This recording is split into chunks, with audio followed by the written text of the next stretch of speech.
안녕하세요. 오늘도 사연살롱을 찾아주셔서 감사합니다. 저는 경기도에 살고 있는 30대 초반의 여성이에요. 저는 얼마 안 되는 결혼 생활에 종지부를 찍고 이혼을 했어요. 이제 3개월쯤 지났는데 굉장히 많은 생각과 감정이 교차했지만 이제 조금씩 나아지고 있네요. 여기 사연 채널에 이혼하신 분들의 이야기가 올라오더라고요. 그동안은 즐겨 듣기만 한 청취자였지만 오늘은 제가 이야기의 주인공이 되어 저의 사연을 들려드리고 싶어요. 그럼 바로 제 이야기 시작해 볼게요. 저희 부모님은 자영업을 하셨는데 제가 고등학교 때까지는 부침을 많이 겪어서 어렵고 돈이 부족할 때도 종종 있었어요. 그러다 보니 저는 자연히 용돈을 아껴 쓰는 게 습관이 되었고 다른 친구들처럼 즉흥적으로 놀러 가거나 소위 말하는 지름신이 와서 왕창 지르거나 하는 걸 해본 적이 없어요. 그렇다고 제가 친구들하고 잘 지내지 못한 건 아니었고 저 나름대로 친구들과 어울리는 방법을 익혀서 그다지 힘들지 않은 학창생활을 보냈던 것 같아요. 그래도 집에 돈이 좀 많아졌으면 좋겠다는 생각을 하긴 했죠. 좋아하는 아이돌 굿즈도 못 사고 있으면 눈치 빠른 친구들이 제목까지 사서 선물해주곤 했거든요. 그게 고맙기도 하고 언젠가 갚고 싶기도 했어요. 저의 그러한 바람은 제가 대학교에 가면서 이루어졌어요. 사실 고등학교 때까지만 해도 집안 형편이 좋은 편이 아니라서 대학에 가도 어영부영 하다 보면 학자금 대출 빚만 잔뜩 지고 평생 고생할 것 같은 생각이 들었거든요. 그래서 정신 바짝 차리고 3년간 제가 할 수 있는 공부를 정말 열심히 파고들었어요. 엄마는 그런 저를 보면 늘 미안해 하셨죠. 우리 지선이 좋은 과외 선생님 한 번 못 붙여줬는데 이렇게 성적도 잘 나오고 알아서 열심히 하니 너무 고맙다. 너 닮아 그런지 지은이도 지할 일 스스로 잘하니 너무 기특해. 나중에 엄마 아빠가 너희 결혼할 때만이라도 원하는 대로 다 해줄 수 있으면 좋겠구나. 저희가 괜찮다고 해도 엄마는 늘상 이런 말을 입에 달고 사셨어요. 그런데 정말 신기하게도 제가 대학에 장학금을 받으며 붙고 나서 동생도 청소년 문학상 등을 타며 특기자 전형을 노려볼 수 있게 됐죠. 제가 대학 2학년 때 그쯤부터 부모님 일이 잘 풀렸고 집안 사정도 점차로 나아지게 되었어요. 여러 대출들을 차근차근 갚아나가기 시작했고 동생 역시 장학생으로 대학에 들어가고 저는 4학년이 됐을 때 저희 집은 드디어 엄마가 원하던 넓은 아파트로 이사갈 수 있게 됐어요. 그때는 정말 집안이 잔치 분위기였어요. 아빠는 저희 가족을 데리고 비싼 호텔 뷔페에 데려가셨어요. 이건 오랫동안 고생한 우리 가족 모두에게 주는 선물이야. 지선이 지은이 정말 고맙다. 니들이 별탈 없이 잘 커주고 공부까지 잘해서 아빠 엄마가 너희 딱 믿고서 일만 할 수 있었다. 앞으로 더 좋은 일만 생길 거야. 이제부터 다시 시작이다. 알았지? 파이팅이다. 그렇게 저희 가족은 뷔페에서 서로를 격려하며 즐거운 시간을 보냈어요. 부모님은 말씀하신 걸 지키시려는 듯 전보다 더 열심히 일하셨고 저희 집은 늦었을지 몰라도 자리를 잘 잡아갔어요. 저는 그동안 대학 졸업과 동시에 취직을 목표로 하고 있었기 때문에 마지막 대학 1년을 눈코 뜰 새 없이 보내고 있었고요. 그런데 자꾸 교수님이 제가 대학원에 왔으면 좋겠다고 하셨어요. 지선이 너는 아무리 봐도 연구자 타입이란 말이야. 연구자 타입인 애들이 회사에 취직하고도 결국은 다시 돌아오는 거 많이 봤거든. 그러니까 내 말 한 번만 믿고 대학원 시험 봤으면 좋겠다. 떨어지면 그때는 내가 회사 소개시켜줄게. 어때? 라고 하실 정도로 저를 붙잡으셔서 저는 고민 끝에 부모님에게 상의를 했어요. 그랬더니 부모님은 대찬성하시더라고요. 아, 네가 그렇게 잘할 수 있다는데 뭘 망설여? 대학원에 가. 우리가 이제 너 뒷바라지 못할 형편도 아니고 공부할 수만 있으면 좋지. 뭘 그래. 무조건 가. 라는 엄마 말씀에 아빠도 맞장구를 치셨어요. 지선이 너 잘할 동안 해준 게 없어서 미안했는데 이번만큼은 엄마 아빠가 너 마음 편하게 공부하게 도와주마. 그렇게 해서 저는 대학원 진학을 결정했어요. 하지만 저는 결코 부모님 돈으로 편하게 공부할 생각은 없었어요. 엄마 아빠가 얼마나 고생하셨는지 잘 알고 있었기에 저 나름대로 과외도 하고 카페 알바도 하며 용돈을 벌었죠. 그래도 부모님이 여유 있으니 훨씬 마음 편하게 공부하게 되더라고요. 학교 다니면서 처음 느껴보는 기분이었어요. 그래서 대학원 때는 공부하면서 주말에는 짧게 가까운 나라들 여행도 많이 가곤 했어요. 그렇게 즐거운 대학원 생활을 하는 도중에 저는 뒤늦게 대학원에 진학한 선배를 알게 됐어요. 바로 남편이었죠. 저보다 나이는 3살 많은데 2학기 때부터 같이 공부하게 됐어요. 남편은 사람들하고 쉽게 친해지는 성격이라 학교에 와서 얼마 안 돼 많은 사람들하고 친해졌어요. 아는 사람이 많다 보니 누구 만나러 다니느라 바쁘기도 했고요. 학교에서도 보면 항상 누군가와 같이 이야기하거나 밥 먹고 있었어요. 옆에 있는 사람들은 처음 보는 사람들도 많았고요. 그러다 보니 얼마 있지도 않은 강의를 빼먹기도 했어요. 결국에는 시험 볼 때 어려움을 겪게 됐죠. 시험 전날이 되니 선배는 학교 동아리실에서 밤을 새며 공부하다가 조교 방에 와서 커피며 휴지며 별걸 다 가져갔어요. 뭐 동아리실에는 물품이 남아난 게 없다나요? 좀 얄밉기도 하고 짜증도 났지만 어쩌겠어요. 나이도 저보다 많고 뒤늦게 다시 공부한다고 애쓰는 것 같아서 좋은 게 좋은 거다 하고 해달라는 걸 해줬죠. 그런데 어느 날 갑자기 저한테 데이트 신청을 하더라고요. 서지선, 나랑 같이 저녁 먹을래? 그냥 먹자는 거 아니고 내가 들이대는 건데 다 남친으로 괜찮지 않아? 저는 너무 황당해서 머뭇대다가 아무래도 저를 놀리는 것 같아 쓸데없는 소리 말라고 칼같이 잘랐어요. 하지만 남편은 그 후에도 몇 번이나 자기가 말한 것처럼 저한테 저녁 먹자, 영화 보자 하면서 들이댔어요. 그래도 제가 농담으로 받아들이자 자기 정말이라며 이러더군요. 그럼 같이 공부하자. 어때? 이래도 내가 장난 같아? 나 네 시간 안 뺏을게. 그냥 한번 사귀어나 보자는 거야. 하긴 그냥 만나보는 건 못할 것도 없었죠. 그래도 남편 첫인상이 그다지 성실하지 않고 좀 노는 걸 좋아하는 것처럼 보여서 선뜻 대답하지 못했어요.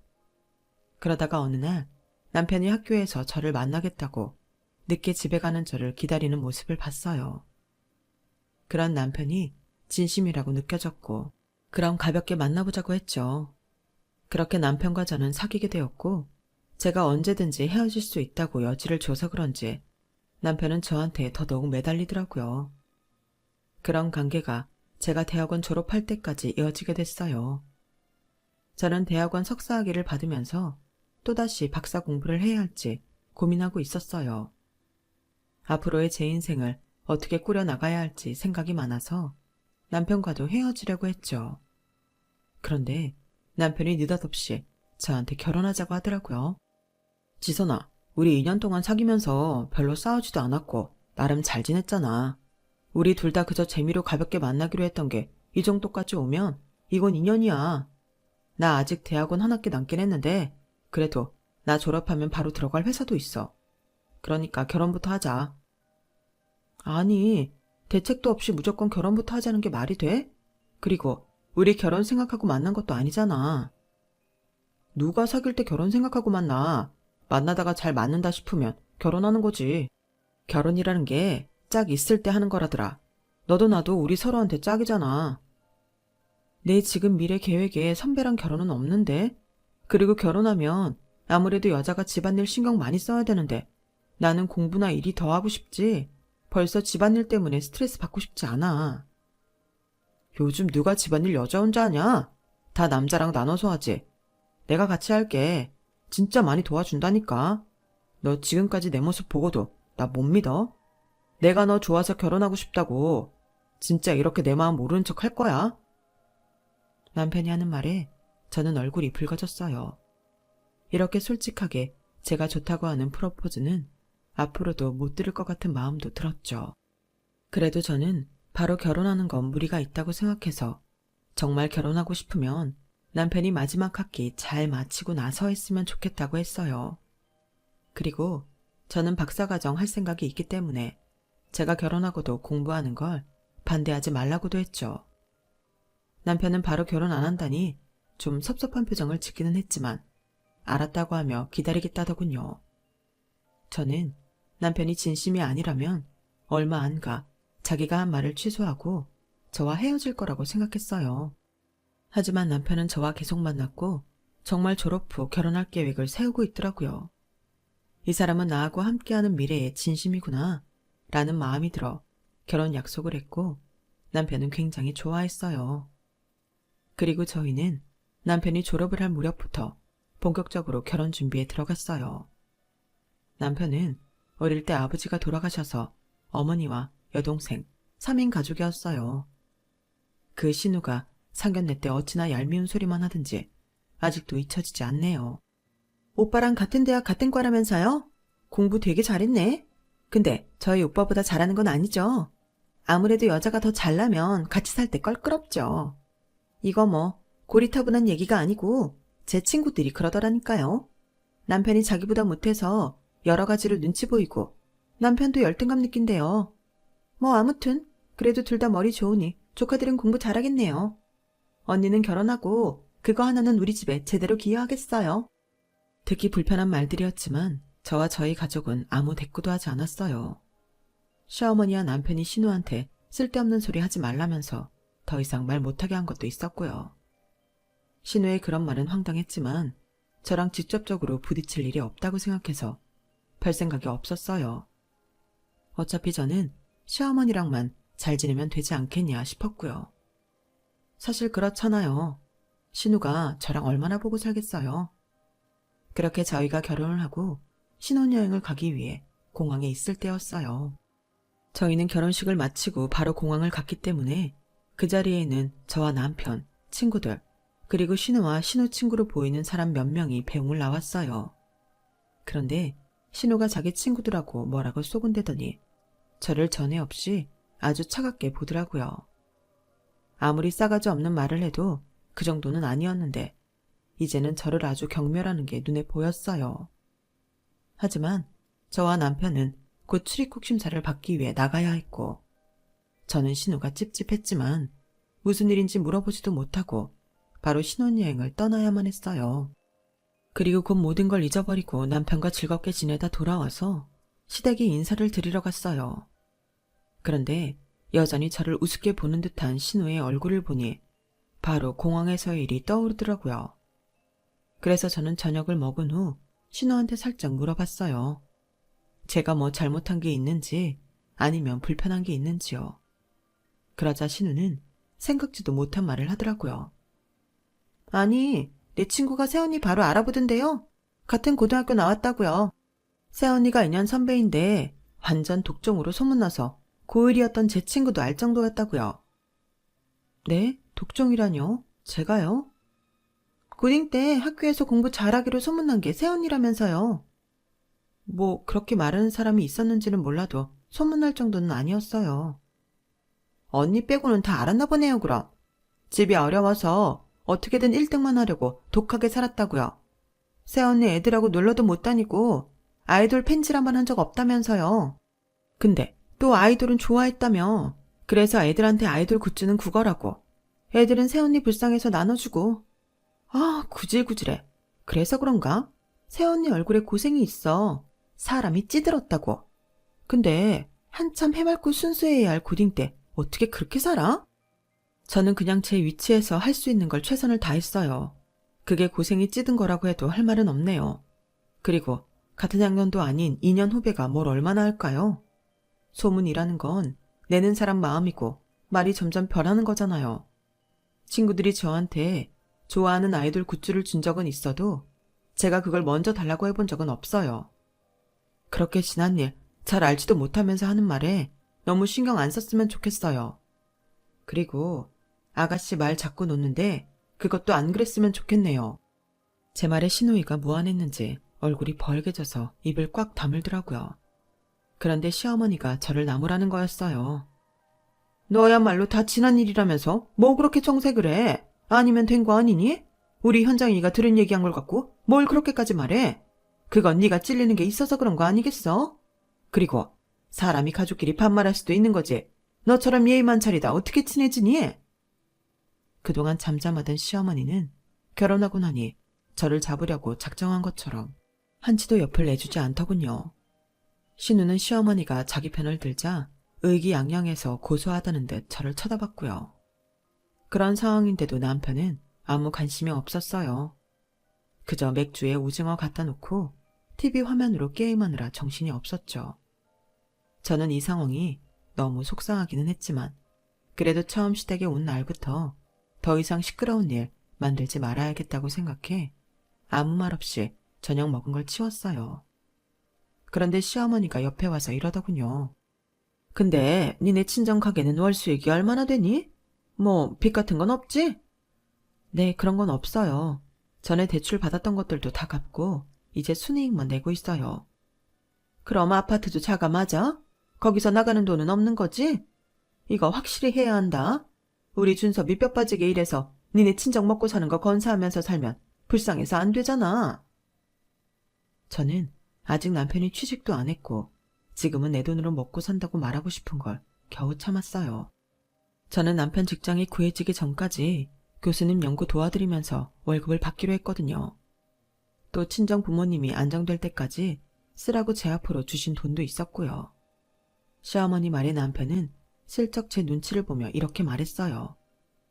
엄마, 장인 장모님 가게 잘 되고 있어. 그 치킨집 유명해져서 멀리서도 먹으러 오고 가게 간판 달고 분점으로 하게 해달라고 상담 오는 사람들도 많아. 조만간 2호점 생길 것 같던데.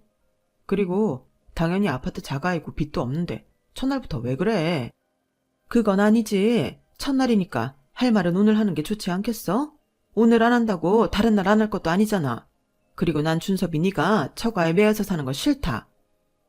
그 말에 저 또한 기분이 안 좋아서 그 뒤로 한마디도 하지 않았어요.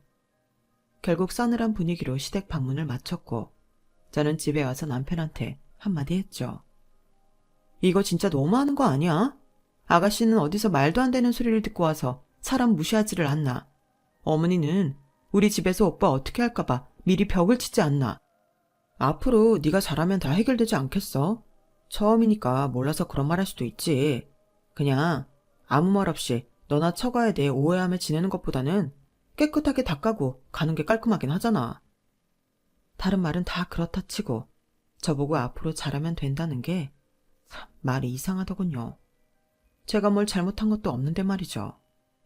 그렇게 불안하게 시작된 신혼생활은 완전 끔찍했어요. 남편은 결혼 전과는 다르게 180도 태도가 싹 변해버렸어요. 제가 연구실에 있을 때도 시어머니는 거리낌 없이 연락을 해서는 저를 집으로 불러다가 별걸 다 시켰어요. 집 청소나 빨래, 설거지 이런 건 기본이고 하다못해 세탁소에 옷 맡긴 것까지 저더러 찾아오라고 하더군요. 제가 남편한테 몇 번 SOS를 쳐서 남편이 시어머니한테 저를 아무 때나 부르지 말라고 하긴 했어요. 하지만 그것도 곧 남편은 불평을 하더군요. 그 정도는 네가 엄마랑 잘 이야기해봐도 되는 거 아니야? 어떻게 번번이 나더러 너 집에 못 간다는 얘기를 해달라고 해? 네가 유치원생이야? 애도 아니고 지 할 일 하나를 못해. 아니, 너 헛똑똑이냐? 머리 좋고 공부 잘하는 것 빼고는 영 지압가림을 못하네. 그런 말이 왜 나와? 왜 사람 인신공격을 하는데? 오빠가 결혼해도 집안일 같이 하자고 했잖아. 나 도와준다고 했고. 그러니 도와달라는 거야. 결혼한 지 얼마 되지도 않았는데 시어머니한테 저 못 갑니다 하는 소리가 쉽겠어? 아니, 내가 우리 집에서 하는 일 도와준다는 거지 엄마 일까지 도와준다는 말은 아니었지. 그리고 뭐 결혼한 지 얼마 되고 안 되고를 따져. 제발 네가 좀 알아서 해. 이러니 말 다 했죠. 저는 남편과 다투고 나면 항상 엄청 높은 벽에 부딪히는 기분이었어요. 신우는 전보다 더 저를 무시했고요. 새언니는 없이 자라서 그런가? 항상 꾀지재하다. 새언니는 명품을 해도 그게 명품으로 안 보이는 거 알아요?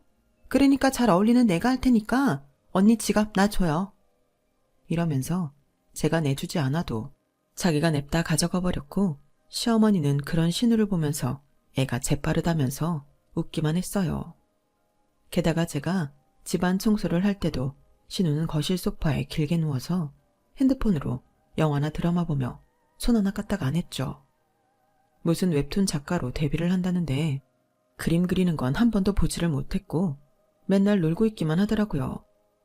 시어머니는 제가 시댁에서 일을 할 때도 계속 옆에서 저희 친정 불평을 해댔어요.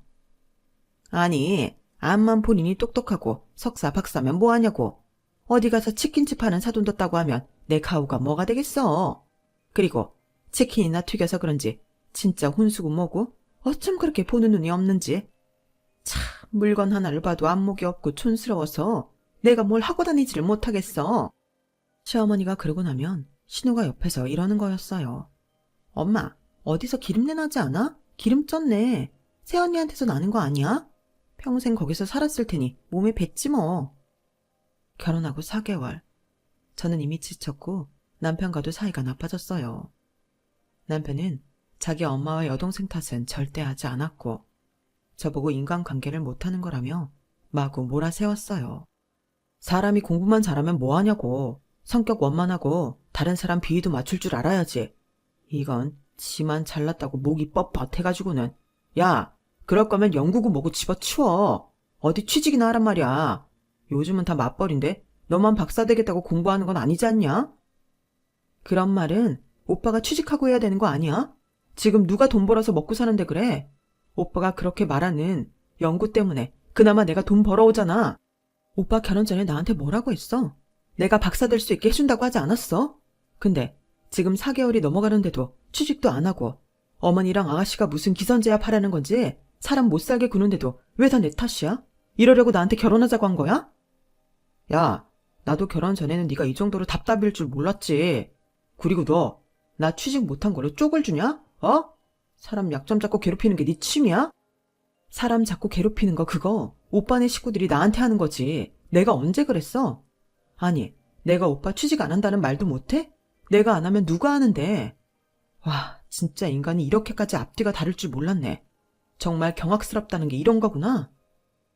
시간이 갈수록 이렇게 남편과 극으로 치달아 싸우는 일만 늘어갔고 저는 남편이 서운하기만 했어요. 그러던 어느 날 친정에 들렀던 저는 엄마가 가벼운 화상을 입으신 걸 보고 집안일을 하려고 하룻밤 머무르기로 했어요. 그래서 남편한테 친정에서 자고 간다고 전화를 하자 화부터 내더군요. 아, 뭐야, 갑자기 이러면 어떡해. 네 멋대로 하고 싶은 대로 하면서 살 거면 결혼 왜 했냐? 너 내가 아직 취직 안 하고 있다고 이런 식으로 복수하는 거지? 진짜 그렇게 속이 좁아 터져서 연구실에서 일은 제대로 할 수 있냐? 라더니 전화를 먼저 끊어버렸어요. 저는 이게 이렇게까지 막말을 들을 일인가? 서글픈 생각까지 들었어요. 그래도 엄마도 있고 좀 이따 동생 지은이도 온다고 해서 속상함을 감추고 엄마 대신 집안일을 했죠. 그런데 지은이가 집에 오면서 케이크를 많이 사왔더라고요. 오늘 언니 집에 가는 줄 알고 형부랑 같이 먹으려고 샀지? 그럼 내가 잠깐 가서 전해주고 다시 오지 뭐. 아우, 뭘 왔다 갔다 해. 그냥 집에 가. 엄마 괜찮아. 아니야. 내일 병원 다시 갈 때까지 화상 입은 물에 손 닿으면 안 되잖아. 금방 갔다 올게. 하고 집으로 갔어요. 그런데 저희 집 현관문이 살짝 열려있고 안에서는 무슨 고소한 고기를 굽는 냄새가 나더라고요. 이게 다 무슨 일인가 싶어 안을 살짝 보니까 여자 신발 2켤레가 더 있는데 딱 봐도 시어머니랑 신우 거였어요. 제가 온 줄도 모르고 TV를 크게 틀어놓고 거실에서 고기를 굽더군요. 술병도 잔뜩 있고 냄새나니까 여기저기 창문을 활짝 열어놓고 큰 소리로 떠들고 있더라고요. 다른 집에서 항이 들어온다고 들어가서 말하려는데 시어머니가 생각지도 못한 말을 했어요. 준서봐, 근데 새애기네 치킨집은 정말 괜찮은 거 맞니? 나는 아무리 봐도 미덥지가 않아서 말이야. 그거 정말 돈 되는 거 맞아? 오빠, 진짜 집안에 돈 있고 만만한 여자 잡는다고 애썼는데 아무래도 잘못 걸려든 것 같아. 전혀 돈 쓸 생각을 안 하잖아. 그 치킨집 자체가 잘 되는 건 맞아. 단골도 많고 맛집 검색하면 많이 나오거든. 근데 장인이 좀처럼 사업 늘릴 생각을 안 해. 이제 2호 점 내서 어떻게 하자는 건지. 나는 왜 그걸 프랜차이즈 안 하는지 모르겠더라. 그리고 진짜 없이 살아서 그런가 집도 깨제제하고 나한테도 뭐 하나 번드르르 하고 좋은 걸 사주지 않잖아. 라는 남편 말에 시어머니가 거들었어요. 내가 그래서 좀 알아들으라고 새애기한테 니네 친정 안목 없다. 쪽팔려서 니네가 준 혼수 못하고 다니겠다. 그래도 어떻게 된 애가 꿈쩍도 안 하니?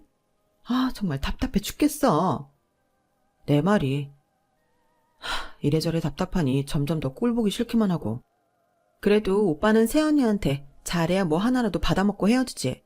새언니 갈구는 건 내가 할 테니까 오빠는 비위나 잘 맞춰.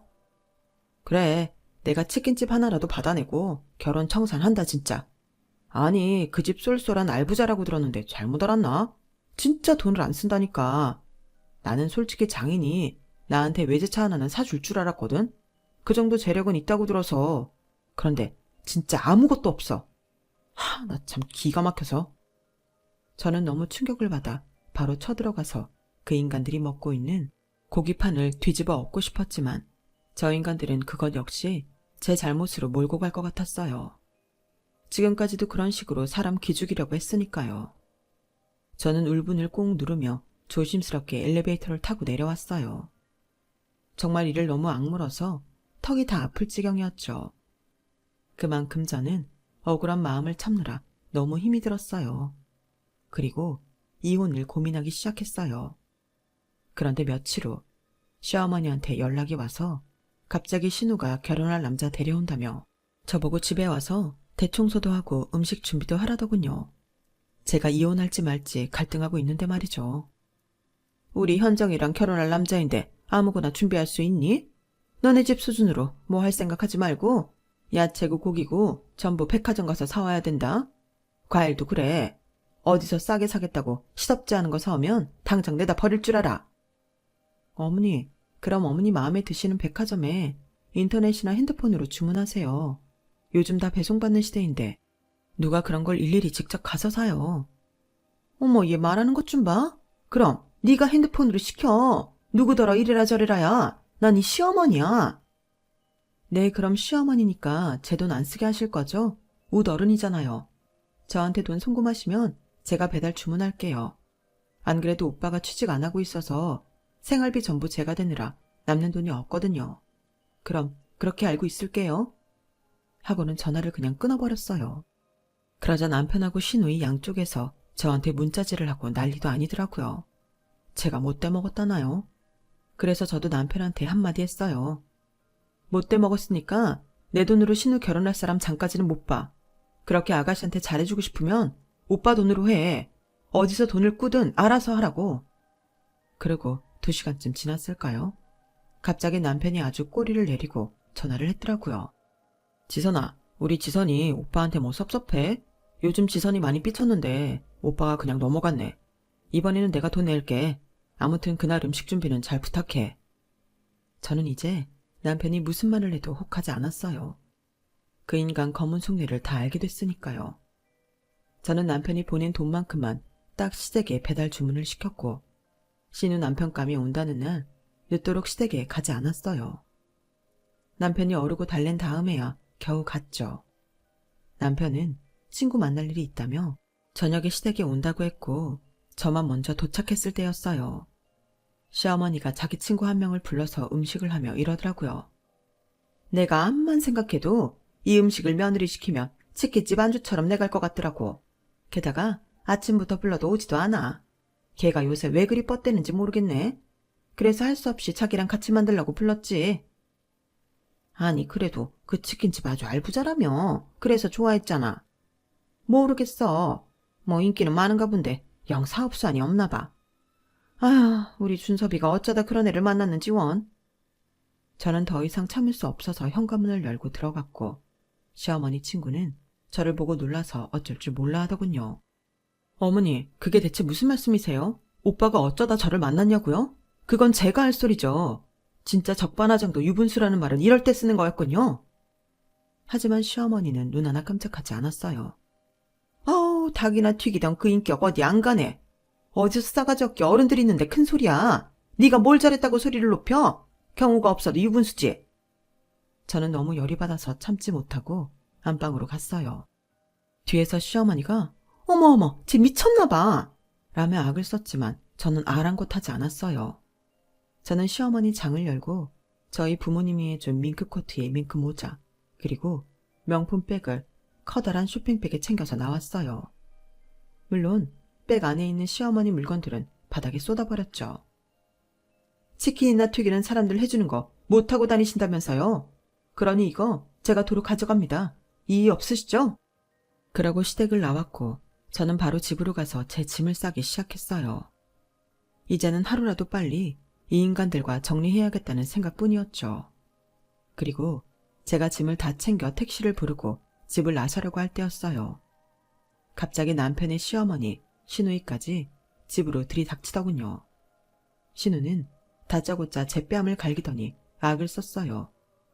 야, 너 내 목걸이 귀걸이 세트 내놔. 네가 엄마 코트랑 모자랑 가방 가져가는 척하면서 내가 받은 선물 가져갔잖아. 저 안 가져갔어요. 그리고 전 안방에만 갔지 아가씨 방 근처도 안 갔어요. 어머니도 보셔서 알 거 아니에요. 그런데 시어머니까지 말도 안 되는 악을 쓰더라고요. 너밖에 이런 짓 할 사람이 없어, 너밖에. 그러니까 좋은 말 할 때 내놔. 그럼 우리가 조용히 해결할게. 해결하고 말고 할 거 없고요. 아가씨가 잃어버린 건 아가씨가 알아서 하세요. 저는 나갈 거니까 좀 비켜요. 그런데 남편이 다짜고짜 제 캐리어를 빼앗더니 바닥에 놓고 다 풀어헤치는 거 아니겠어요? 이게 뭐 하는 짓이야. 사람을 뭘로 보고 이래. 당장 그만둬. 나 가만 안 있어. 너야말로 미쳤어. 오늘 같은 날 이게 뭐야. 너 뭐 하는 짓이냐? 우리 현장의 목걸이랑 귀걸이 그거 너한테 어울리지도 않는 거 네가 가져서 뭐하게. 그리고 네가 이러고 나가면 우리가 무서울 줄 알아? 야, 어디 봐. 보라고. 나한테 니네 그 잘난 목걸이랑 귀걸이 있나 보라고. 라며 남편 얼굴로 제 옷가짐에 화장품을 막 집어 던졌죠. 시어머니와 신우가 제 물건을 샅샅이 뒤졌지만 목걸이 귀걸이 세트는 나오지 않았고 저는 열이 받아서 다시 짐을 챙겼어요. 그러자 신우가 이러더라고요. 오빠, 어쩌다 이런 년한테 물린 거야. 그러게 좀 더 잘 알아보고 결혼하랬잖아. 그러게나 말이다. 어쩌다가 내가 이런 험한 꼴까지 봐야 되니? 아휴, 집안에 여자가 잘 들어와야 된다는데 이렇게 싹수가 노란이 짐이나 싸고 있지. 저는 더는 말하고 싶지 않아서 짐을 들고 나와버렸어요. 택시에 짐을 싣고 있는데 남편이 쫓아나오더라고요. 너 이거 무슨 뜻이야? 가족끼리 다툰 거 가지고 집을 나가? 네가 그러고도 결혼한 여자야? 야, 너 솔직히 말해. 나 좋아서 결혼한 거 아니잖아. 만만하고 우리 집에 받아 처먹을 거 있을 것 같아서 결혼했잖아. 내가 그걸 알고도 왜 너랑 살아야 돼? 무슨 소리야. 아무튼 넌 그 성격 좀 고쳐야 돼. 이제 반년도 못 살아놓고 이게 뭔 난리야? 진짜 돈내 창피해 죽겠어. 네가 창피해 죽을 것 같으면 난 벌써 죽었다 이 자식아. 그렇게 저는 남편과의 정리를 결심하고 친정으로 돌아왔어요. 그런데 친정 부모님도 동생도 아무도 놀라지를 않더라고요. 제가 이혼을 하겠다고 하니 순순히 그러라고 하시는데 아무래도 제 결혼 생활이 순탄치 않은 걸 다 알고 있었던 것 같더라고요. 그리고 보름쯤 지나 엄마가 이런 말씀을 하시더라고요. 실은 심사방이 자꾸 아빠한테 와서 프랜차이즈 사업을 하자, 아니면 자기가 상호점을 내겠다 그랬었어. 우리는 처음에 그렇게 해주려고 했는데 갑자기 그 여동생이 상견례 때 무례하게 굴던 거며 엄마라는 사람이 자기 딸 그러는 걸 적극적으로 혼내지 않던 게 떠올라서 혹시 심서방한테 딴 속셈이 있나 싶어 거절을 했지. 그게 잘한 건지 아닌지 모르겠다 싶었는데 결국 이렇게 됐구나. 잘했어. 내가 바보였지. 그런 사람한테 속는 게 아니었는데. 정말 미안해 엄마. 나 때문에 속 많이 상했지? 어디 너만 하겠니? 엄마 아빠는 괜찮아. 그냥 나쁜 꿈 꿨다 치고 다 잊어버려. 엄마뿐 아니라 아빠도 동생도 다 저를 위로하고 다독여줬어요. 그런데 문제는 다음부터였어요. 막상 제가 이혼 소송을 하고 진흙탕 싸움이 됐는데 아무래도 자기가 이길 것 같지 않으니 남편이 초조해진 것 같더라고요. 저한테 자꾸 전화해서 다시 해보자고 하는 걸 딱 끊어버렸어요.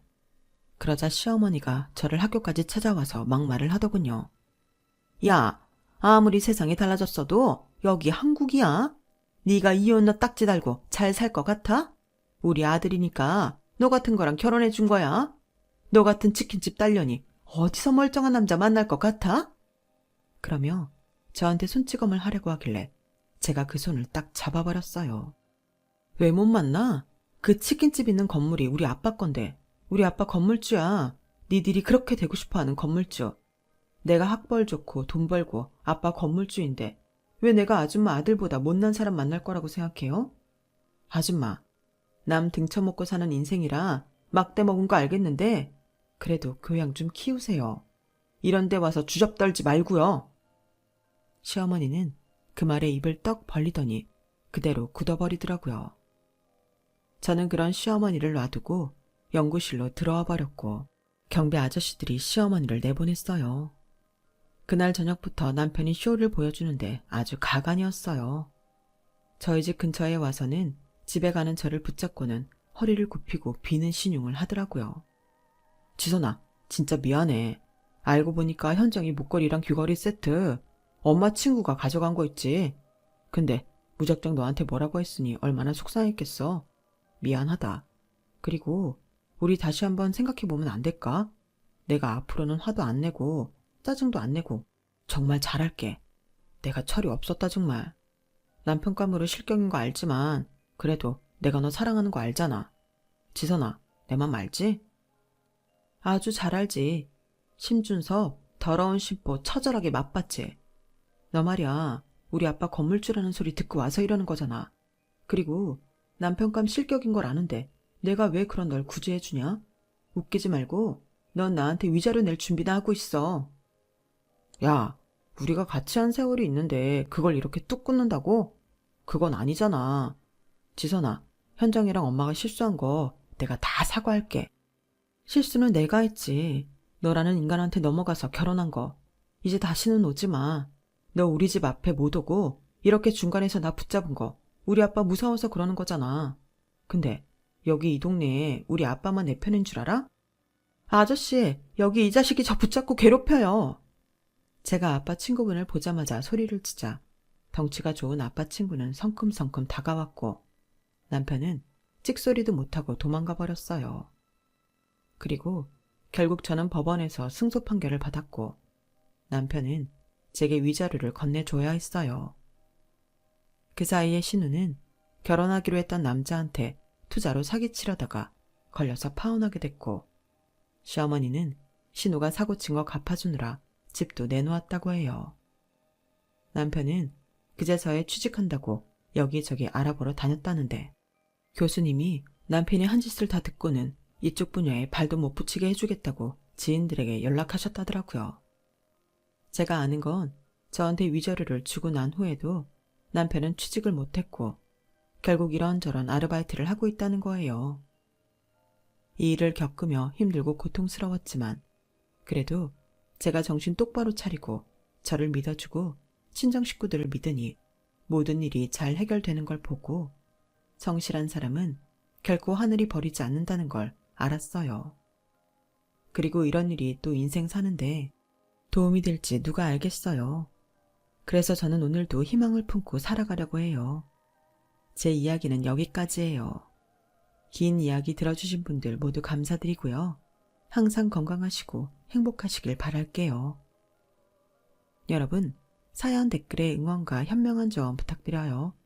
좋아요와 구독은 저에게 큰 힘이 됩니다. 오늘도 좋은 일 가득하세요.